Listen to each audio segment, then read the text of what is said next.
Hello साथियों, नमस्कार। मैं इंजीनियर एस के राठौड़ आप सभी का स्वागत करता हूं आपके अपने यूट्यूब चैनल और ऑनलाइन प्लेटफॉर्म हाईपाई स्टडी में। साथियों, आप सभी को गुरु पूर्णिमा की हार्दिक शुभकामनाएं। पहले तो बहुत बहुत शुभकामनाएं और आज के उज्जवल भविष्य की मैं कामना करता हूं ईश्वर से कि आपका जो भी लक्ष्य है, आपने जिस लक्ष्य की तैयारी कर रहे हो, आप जिस लक्ष्य को लेकर के आप तैयारी कर रहे हो, उसमें भगवान आपको सफलता जरूर देगा।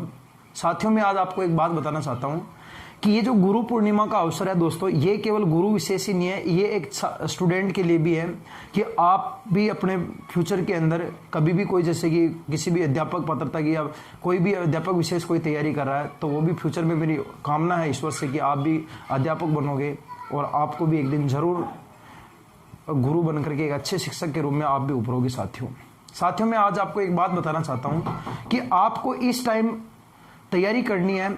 इस लॉकडाउन के दौरान आपको घर बैठ करके साथियों इतने आपको इतना मजबूत बना लेना है कि आप इन कोचिंगों के चक्कर में जाते हो, आप कोचिंगें करते हो, कोचिंगों के चक्कर में रहने लग जाओ और आप घर वालों के चक्कर में रहने, इन सबको इस टाइम भूल जाओ। ये एक अच्छा टाइम है दोस्तों। इस टाइम न तो आपको कोई कोचिंग करने जाना है, ना आपके घर वाले आपको कुछ काम के लिए बोलेंगे। ये टाइम सबसे अच्छा है आपकी तैयारी का। अभी आप घर पर बैठ करके आराम से तैयारी कर सकते हो, आपको कोई किसी से कुछ लेना देना नहीं है, सिर्फ आपको पढ़ाई करनी है। ठीक है, इसीलिए साथियों मैंने आपको ये संवाद रखा है। इसके लिए मैं 5 मिनट आपको कुछ ऐसे एग्जाम्पल देके आपको मैं बताऊंगा कि जिसमें आपको लगेगा कि वास्तव में कि हमको गवर्नमेंट की तैयारी करनी चाहिए। दोस्तों, सरकारी नौकरी क्यों, आप गवर्नमेंट की तैयारी क्यों करोगे, इसके लिए मैं आज आपको एक बहुत विशेष बात बताना चाहता हूं कि दोस्तों, एक प्राइवेट जॉब है और एक गवर्नमेंट जॉब है। इस लॉकडाउन जो लगा साथियों, मेरे को भी आज दिन तक पता नहीं था कि सरकारी नौकरी क्या होती है, प्राइवेट क्या होती है। मेरे को पता था कि भाई कि जितना अपन गवर्नमेंट में करते हैं उतना अपन प्राइवेट में भी कर रहे हैं, तो क्यों ना अपन प्राइवेट ही करें, कौन गवर्नमेंट की माथापच्ची करे। तो साथियों, मैं आज आपको एक बात बता दूं कि इस लॉकडाउन के दौरान मैंने फील किया कि सरकारी नौकरी सरकारी होती है। चाहे आप साथियों 5,000 की जॉब कर रहे हो गवर्नमेंट में, लेकिन तो भी गवर्नमेंट होती है। इस बात को गांठ मान लेना मेरे साथियों।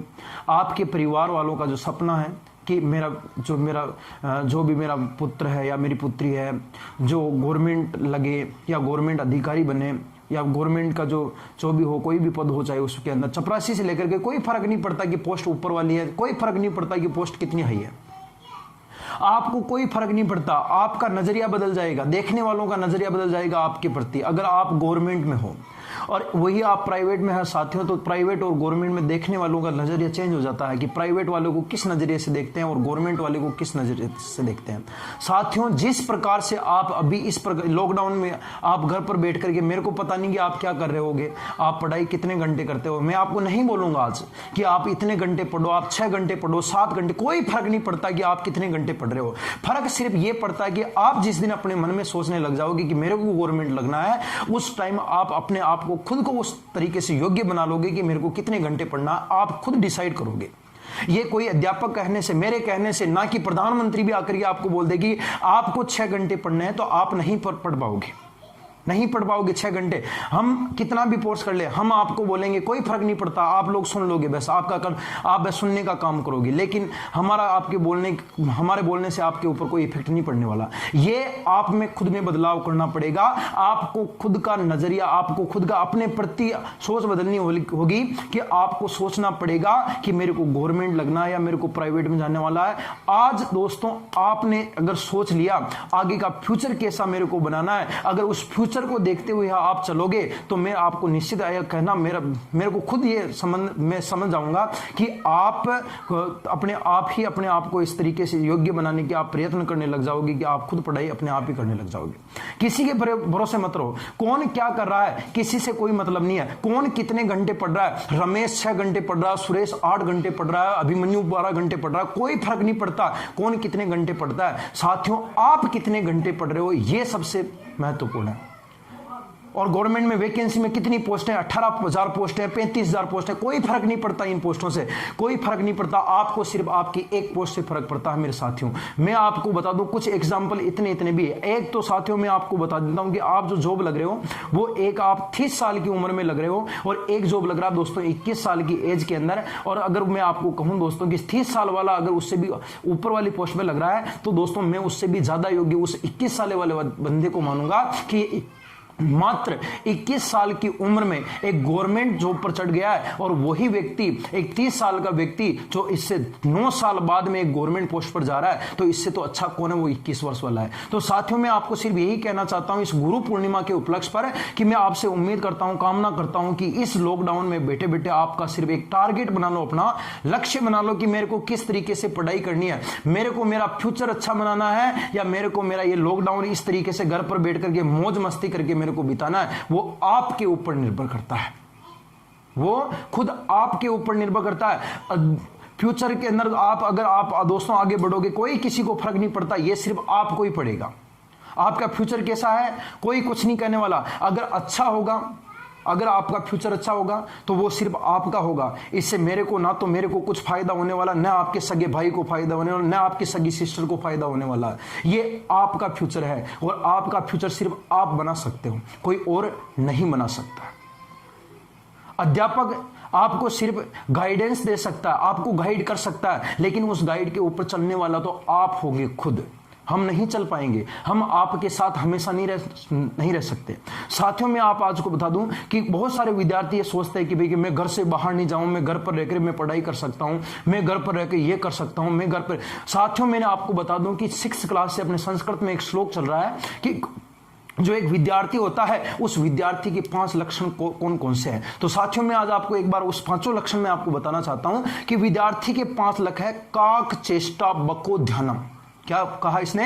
काक चेष्टा बको ध्यानम, अल्प निद्रा तथैव च अल्पाहारी ग्रह त्यागी विद्यार्थी 5 लक्षणम। साथियों, इसका आप शाब्दिक अर्थ सीधे सीधे समझते हो कि काक चेष्टा, काक चेष्टा का शाब्दिक अर्थ समझते हो साथियों? विद्यार्थियों के शास्त्रों में से लगा करके वर्तमान तक की जो दोस्तों है, ये जो अभी का टाइम चल रहा दोस्तों, 21वीं सदी चल रहा है, इसके अंदर विद्यार्थियों के लिए 5 गुण बताए गए हैं। एक जो अच्छा विद्यार्थी होता साथियों, उस विद्यार्थी के लिए 5 गुण उसमें समाहित होने चाहिए, तब जाकर के वो एक अच्छा विद्यार्थी बन पाता है और अपने लक्ष्य को पूरा कर पाता है। साथियों, उसमें पहला इस श्लोक की पंक्ति में आपको बता रहा हूं, पहला जो पंक्ति कह रही है, इसमें कह रहा बंदा की काक चेष्टा। क्या कह रहा है? काक चेष्टा। इस काक चेष्टा का मतलब होता है साथियों की कौवा जो होता, कौवा, उस कोहे की तरह आपको चेष्टा करनी चाहिए। कौवा किस प्रकार से, आप हाथ में एक रोटी का टुकड़ा लेके जाना दोस्तों, और वो जो कौवा होता है, वो कौवा ऊपर से न जाने कहां से आता है और आपके हाथ में से रोटी को छीन के लेके चला जाता है, आपको पता नहीं चलता है। आप चाहे आप कितनी भी नजर, आपकी नजर किस तरीके, कितनी भी मजबूत क्यों ना हो, आपकी नजर से शेर से बच सकते हो, आप भयंकर हिंसक जानवरों से बच सकते हो, आप गुंडों से बच सकते हो, चोरों से बच सकते हो, आपके रिश्तेदारों, घर परिवार वालों सबसे बच सकते हो। लेकिन जो कोहे की तरह जो चेष्टा रखने वाला जो व्यक्ति होता साथियों, वो हमेशा किसी से नहीं डरता। जो व्यक्ति जो कोये की तरह चेष्टा करता है, कोया आपने देखा होगा, आप कितने भी आप रोटी का टुकड़ा लेके जा रहे हो, अपने हाथ के अंदर आपका रोटी का टुकड़ा है, आपको पूरा ध्यान है कि मेरा कोई नहीं छीन सकता, लेकिन वो कौवा साथियों इतनी आपकी नजरिए को चुरा करके दोस्तों, वो कोये का आपका हाथ से टुकड़ा किस तरीके से छीन लेगा, कब छीन लेगा, आपको कोई पता नहीं चलेगा। ये मैं आपको बताना चाह रहा हूं। काक चेष्टा, दूसरा शब्द इसमें जोड़ा गया साथियों जो निहित है, वो है अपने बको ध्यानम। बक का मतलब होता है दोस्तों अपने बुगला, बको ध्यानम का मतलब होता है ध्यान केंद्रित करना, यानी बगुले की तरह ध्यान केंद्रित करना। साथियों, बगुला ध्यान कैसे केंद्रित करता है? आप लोग अभी इस टाइम देखना, जो गांवों के अंदर जो आप खेत के अंदर जब जुताई निराई गुड़ाई की जाती है खेतों के अंदर, तब दोस्तों आप खेतों के अंदर जब हल चलता है या पिलाई की जाती है साथियों, वहां पर देखना बुगला अपनी जो गर्दन होता है वो हमेशा ऊपर रखता है, इस तरीके से हमेशा ऊपर रखता है, लेकिन वो चलते जाता नीचे से जमीन में कब से कीड़ा निकल जाए, वो अपने फटाक से उसको उठा लेता है। उस कीड़े को क्या पता था कि कब मेरा अंत है, कब मैं इस बुगले के पेट में जाऊंगा और कब मैं इसका आहार बनूंगा। तो दोस्तों, उस बुगले की तरह आपका ध्यान केंद्रित होना चाहिए। मैं आपको यह नहीं कहता कि आप 10 घंटे पढ़ो, 10 घंटे पढ़ने से, घंटे से कोई मतलब नहीं है आप कितने घंटे पढ़ रहे हो। लोग 24 घंटे पढ़ते हैं तो भी उनका सिलेक्शन नहीं होता है, और कोई मात्र 5 घंटे पढ़ लेता तो भी उसका सिलेक्शन हो जाता है। ये क्यों होता है? आज मैं आपको बताता हूं। उन लोगों का बुगले की तरह ध्यान है, और जिस कारण से वो 5 घंटे पढ़ने वाला व्यक्ति भी दोस्तों गवर्नमेंट में सिलेक्शन ले जाता है, और एक जो अपने ध्यान नहीं रहने वाला, जो अपना एकाग्रता चित्त मन से अपने पढ़ाई नहीं करता साथियों, उसका ध्यान केंद्रित नहीं होता, वो चाहे आप 24 घंटे क्यों ना पढ़ लो, आपका सिलेक्शन नहीं होगा। ये आज आप बात गांठ बांध लेना। मैं आपको कह रहा हूं कि आपका ध्यान हमेशा केंद्रित होना चाहिए। जिस टॉपिक को पढ़ रहे हो साथियों, उस पर पूरा का पूरा आपका ध्यान केंद्रित कर लो। बाहर कितना भी शोर हो रहा है आपके दिमाग में घुसना ही नहीं चाहिए।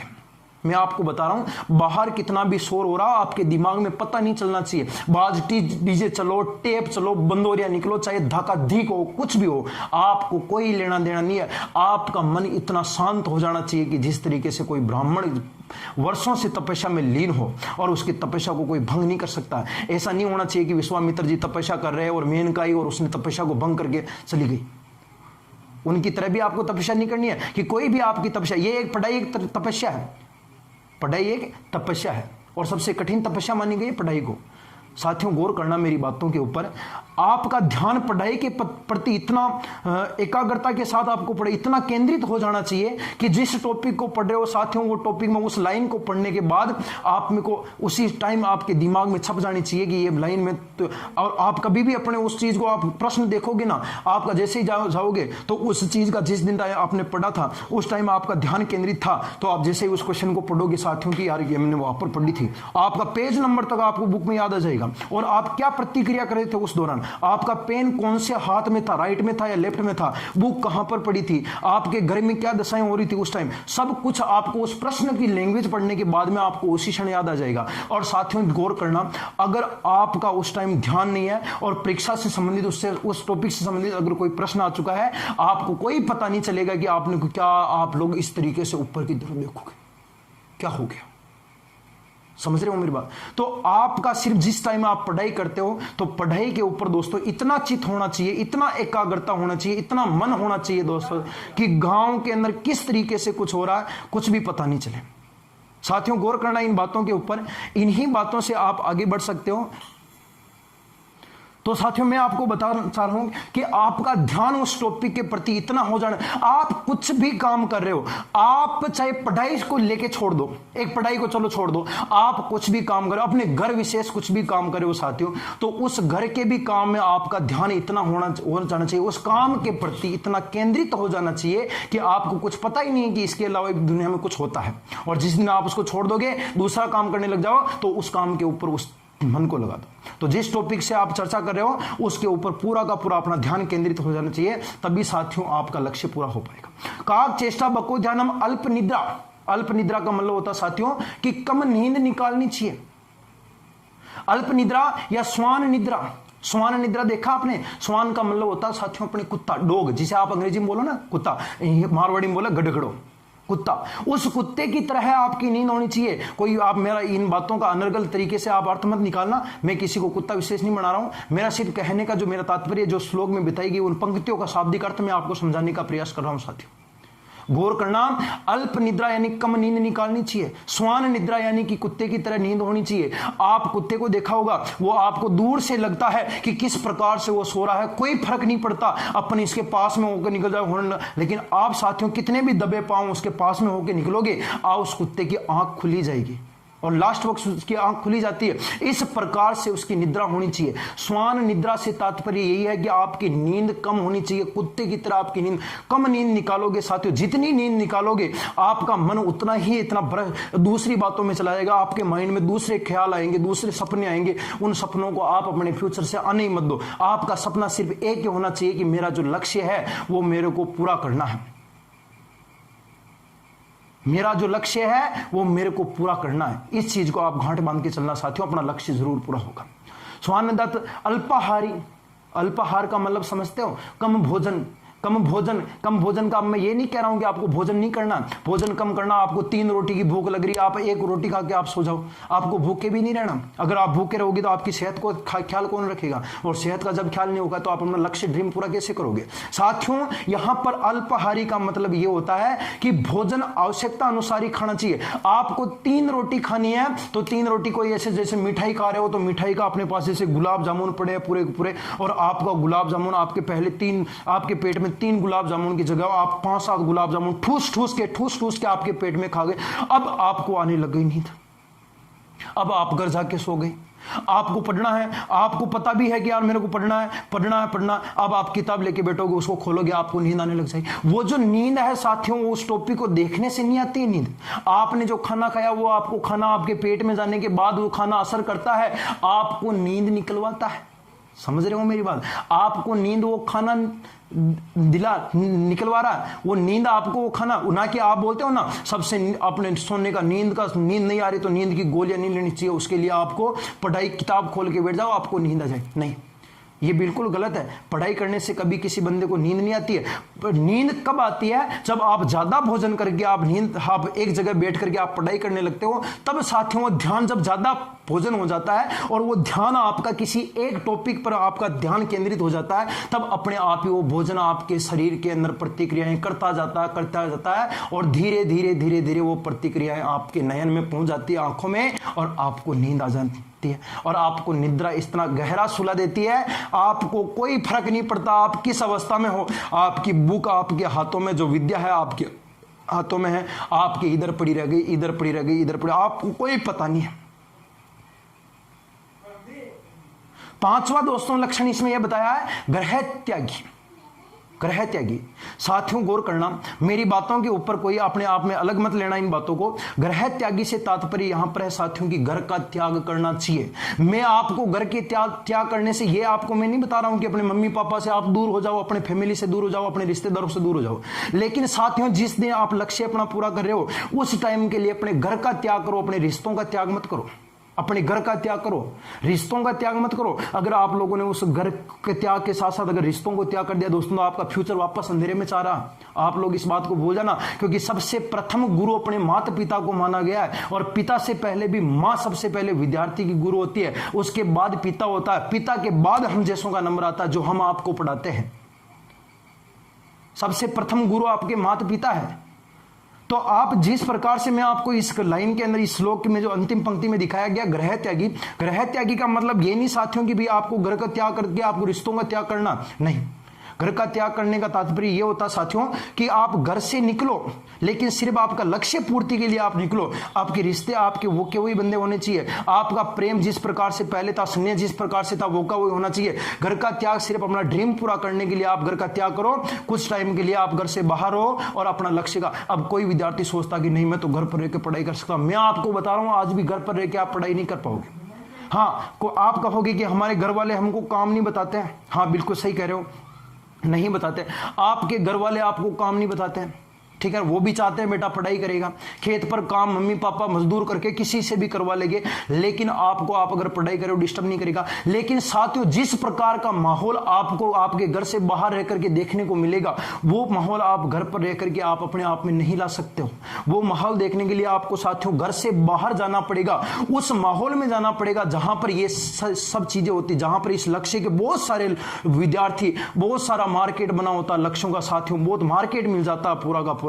उस मार्केट में जब आप रह करके पढ़ाई करोगे तो आप में एक जुनून, आप में उत्सुकता बढ़ेगी कि क्यों ना मैं भी अपना ड्रीम पूरा करूं, इसी प्रकार से प्रयत्न करूं। साथियों आप प्रयत्न करोगे वो सफलता जरूर मिलेगी, क्योंकि साफ साफ पंक्तियों में बताया गया साथियों कि मधुमक्खी, इस बात को मेरे गौर करना साथियों, मधुमक्खी अगर अपने छत्ते से दूर नहीं जाएगी तो उस छत्ते में शहद इकट्ठा कैसे करेगी। साथियों गौर करना मेरी बातों के ऊपर, अगर मधुमक्खी अपने छत्ते से दूर नहीं जाएगी तो उसमें शहद इकट्ठा कैसे करेगी। मधुमक्खी का शहद कितना मीठा होता है, उसके कितने प्रयत्न होते हैं साथियों। क्या मधुमक्खी अपने छत्ते पर चिपक करके उसमें क्या शहद इकट्ठा कर सकती है? क्या नहीं कर सकती है। उस मधुमक्खी को भी छत्ते को छोड़ करके, अपने बच्चों को छोड़ करके दूर दूर तक जाना पड़ता है, न जाने कितने पुष्प को उसको ढेरना पड़ता है, कितने पुष्प पर बैठती है, कितनी फलों पर बैठती है, तब जाकर के उसमें ला ला करके वो शहद इकट्ठा करती है। तो दोस्तों यहां पर इस बात का ध्यान करना कि आप लोगों को भी इसी प्रकार से बनना अपने आप को, कि अगर आपको शहद बनना है, शहद की तरह मीठा बनना, अपने लक्ष्य ड्रीम को पूरा करना कि मेरे को इस तरीके से बनना है, साथियों आपको घर का त्याग करना पड़ेगा, लेकिन साथ में रिश्तों को नहीं करना पड़ेगा। रिश्ते हैं जो कि जो ही रहने चाहिए। अब कोई बच्चे कहते हैं जैसे कि 2 प्रयत्न कर लिए, तीसरे प्रयत्न में उसका भी तो भी सिलेक्शन नहीं हुआ, तो बहुत सारे बच्चे कहते हैं कि मेहनत कुछ नहीं होती है, मेहनत के साथ किस्मत भी होती है। अब किस्मत को लेके आ गए। साथियों मैं आज आपको एक बात बता देता हूं कि मेरे गुरु ने, मैं एक बार बीकानेर गया था तो अशोक जी मोलवा ने मेरे को बात बताई थी कि साथियों की भी किस्मत कुछ नहीं होती है, किस्मत हमारे द्वारा बनाई जाती है। हाँ किस्मत होती है, किस्मत होता है, लक होता है, लेकिन वो सब के सब हमारे द्वारा, खुद के द्वारा बनाए जाते हैं। और खुद के द्वारा कैसे बनाए जाते हैं साथियों? मेहनत से बनाए जाते हैं। मेहनत इतनी करो कि किस्मत अपने आप बोले कि ले बेटा ये तेरा है, ये मेरा नहीं है, तेरा हक है, ये तेरे लक में लिखा है, ये तेरा है। इतनी मेहनत करो, किस्मत अपने आप बोलेगी। साथियों हाथ का पंजा देख लेना, ये हाथ का पंजा, साथियों हाथ का पंजा देख लेना। हाथ में पहले साथियों हथेली आती है, हथेली में किस्मत की लकीरें देखी जाती है। आप पंडित जी के पास में जाना शादी ब्याह का मुहूर्त दिखाने के लिए, वो आपकी लकीरें देख करके बताएगा कि कौन सा शनि तेज है, कौन सा वरुण कम, कौन सा ये ग्रह देख करके आपका नक्षत्र पूरा हाथों से देख लेगा। तो ये किस्मत यहां बताई जाती है, शास्त्रों में लिखा है यहां आपकी किस्मत है और अंगुलियों में आपकी मेहनत है। आप मुट्ठी बंद करोगे साथियों, इस मेहनत से आपकी किस्मत अंदर बंद है। और जब आप मेहनत करके साथियों इन अंगुलियों को खोलने का प्रयत्न करोगे तो जैसे ही आपकी अंगुलियां खुलेगी, मुट्ठी खुलेगी, किस्मत अपने आप साफ दिख रही है आपकी किस्मत क्या है। यह किस्मत अपने आप बनेगी जब इन पांचों अंगुलियों से साफ आप मेहनत करोगे। ये जो 5 अंगुलियां, इन 5 अंगुलियों से आप मेहनत करोगे साथियों, तो गौर करना आपका लक्ष्य पूरा होगा, जरूर पूरा होगा, 100% कंप्लीट होगा। लेकिन आपको साथियों इन 5 अंगुलियों की तरफ चलना है, ना कि इन किस्मत के ऊपर। किस्मत विस्मत कुछ नहीं होती, किस्मत सिर्फ अपने द्वारा बनती है। और अपने द्वारा भी कब बनती है? जब हम लक्ष्य पूरा करते हैं।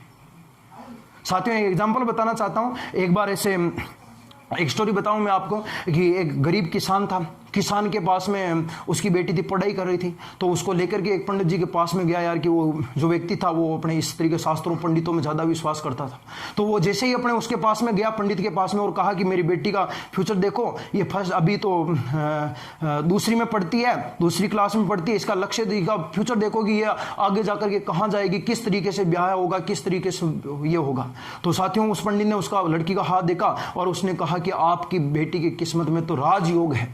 राजयोग का मतलब दोस्तों गवर्नमेंट जॉब है, राजयोग का मतलब अच्छी पद है इसका। तो उस किसान को लगा कि यार कि इसका मतलब मेरी बेटी का तो राजयोग है, इसका मतलब मेरी बेटी तो गवर्नमेंट लगेगी। उसके बीच में ये आ गया, वो शास्त्रों पर ज्यादा ही विश्वास करता था। वो चला गया वापस घर पर और दूसरे ही दिन गया और अपनी बेटी की जो स्कूल चल रही थी, साथियों कक्षाएं चल रही थी, उससे उसका नाम कटवाया, टीसी लेकर आया घर पर और उसको पूरा दिन भर अपने खेतों के कामों में लगा दिया। उसको गाय का गोबर उठाने लगा दिया, उसको भैंस चराने भेज दिया, पढ़ाई कंटिन्यू की नहीं। साथियों वो वहीं जाकर के उसका ब्याह हो गया, बुढ़ी हो गई, तभी तक राजयोग नहीं है। तो राजयोग इसका मतलब ये नहीं है आपको मेहनत तो करनी पड़ेगी। किस्मत कुछ नहीं होती है, किस्मत आपके द्वारा बनती है, कोई कुछ नहीं होता है। आपको मेहनत करनी पड़ेगी तभी आपका लक्ष्य पूरा होगा। कोई किस्मत के भरोसे मत रहो कि कौन बाबा जी क्या कह रहा, आपका बाबा जी, आप बाबा जी के पास में 10 बंदे एक एक करके जाना। आपको कोई भी आपको बाबा जी आपको 10 ही बंदों को बोलेगा कि आपके बीच में राजयोग है, आपका ये लगेगा, आपका अच्छा होगा, आपका ये होगा। क्या 10 छोरों की राजयोग लगती है क्या? सभी बच्चों का क्या गवर्नमेंट लगता है? नहीं लगता है। साथियों गौर करना इन बातों के ऊपर। आप सिर्फ अपने आप को इतना ढाल दो कि आपको सिर्फ पढ़ाई करनी है, पढ़ाई करनी है, पढ़ाई करनी है। माहौल इतना क्रिएट कर लो कि मेरे को पढ़ाई करनी है। और ये जो अभी का टाइम है साथियों, इस टाइम को आप लोग वापस लेना, क्योंकि इतना जो बम्पर भर्तियां साथियों ये वापस नहीं आने वाली है। आपको पढ़ाई करनी है, आपको पढ़ाई करनी है। सिर्फ मन में यही डाल लो कि मेरे को पढ़ाई करनी है, मेरे को पढ़ाई से मतलब और किसी से मतलब नहीं है। इर्द गिर्द देखो, मैं यहाँ देखूं, मैं वहां देखूं, मैं वहां देखूं, मैं यहाँ देखूं। जिस प्रकार से आपके माइंड में हीरोइनें घूमती है ना, वो अनुष्का है, वो आपको सुनील शेट्टी आपका हीरो दिख रहा है, वो आपको हिमेश रेशमा दिख रहा है, वो आपको श्रीदेवी दिख रही है। कोई मतलब नहीं है इन चीजों से। आपको जिस तरफ देखो, इधर आपको हिस्ट्री, राजस्थान की हिस्ट्री कल्चर दिख रहा है, इधर ज्योग्राफी दिख रही है, इधर पॉलिटिकल दिख रही है, इधर मैथमेटिक्स, रीजनिंग, साइंस, इधर आपको मनोविज्ञान दिख रही है। आपके चारों तरफ वो माहौल हो जाना चाहिए कि आपका पढ़ाई का माहौल हो जाना चाहिए। आप जब तक विद्यार्थी जीवन में हो साथियों, ये आपका माहौल आपके प्रति आप खुद बनाओगे, कोई और नहीं बनाएगा, आपको खुद बनाना पड़ेगा। साथियों इन बातों पर गौर करना। ये जो मैंने ये वीडियो बनाया साथियों आपके लिए खास विशेष गुरु पूर्णिमा विशेष बनाया दोस्तों। वीडियो अच्छा लगे तो लाइक कमेंट शेयर कर देना दोस्तों, और इस वीडियो को अधिक से अधिक शेयर करो, अधिक से अधिक विद्यार्थियों तक पहुंचाओ दोस्तों। और 2-4 दिन हो गए मैं वीडियो नहीं डाल पाया, वो उदयपुर चला गया था कुछ वीडियो वगैरह शूट करने के लिए, अपना जो एप्लीकेशन तैयार हुआ उसमें कोर्स के लिए वीडियो शूट कर रहे थे अपने। और साथियों अब वापस कंटिन्यूटी रहेगी अपने, वापस वीडियो कल से वीडियो डेली आएंगे अपने। तो साथियों बने रहिए हाई फाई स्टडी के साथ, और मैं आपका दोस्त SK राठौड़ हमेशा आपके भाई की तरह आपसे जुड़ा हुआ साथियों। किसी भी प्रकार से कोई भी समस्या हो दोस्तों तो मेरा डिस्क्रिप्शन में मेरा मोबाइल नंबर दे रखा है, उस मोबाइल नंबर पर जाकर के आप रात को 12 बजे भी किसी भी टॉपिक के प्रति आपके दिमाग में कुछ भी प्रश्न घूम रहा हो, अगर मेरे पास में नहीं है उसका उत्तर तो मैं आपको दूसरे दिन बता दूंगा। लेकिन साथियों आप बेझिझक होकर के मेरे को आप कॉन्टेक्ट करके मेरे को आप पहुंच सकते हो, कोई दिक्कत नहीं है मेरे को। लेकिन आप सिर्फ अपना ड्रीम पूरे करने में लग जाओ, कोई किसी से कुछ मतलब नहीं रखो। आपको जब तक आपका गवर्नमेंट जॉब नहीं लगे, आपको सिर्फ एक सीट से मतलब, जिस दिन वो सीट मिल जाओ दोस्तों उस दिन मैं आपको खुद आपसे चला के मिलने आऊंगा, मैं आऊंगा मिलने के लिए। मेरे को सिर्फ ये बता देना आपका गांव कौन सा, शहर कौन सा, मैं खुद आऊंगा मिलने के लिए कि इस बंदे का वास्तव में गवर्नमेंट सिलेक्शन हुआ है। आपको भी आने की जरूरत नहीं है, मैं खुद चला के आऊंगा, आपको मैं बता रहा हूं। साथियों नमस्कार दोस्तों, मिलते हैं अगले वीडियो में। बहुत बहुत धन्यवाद इस वीडियो को देखने के लिए, और वीडियो को पूरा जरूर देखना। कल से अपने जो नदियां चल रही है वो नदियां वापस आएगी अपने, चंबल नदी की सहायक नदियां। दोस्तों मिलते हैं अगले वीडियो में, नमस्कार।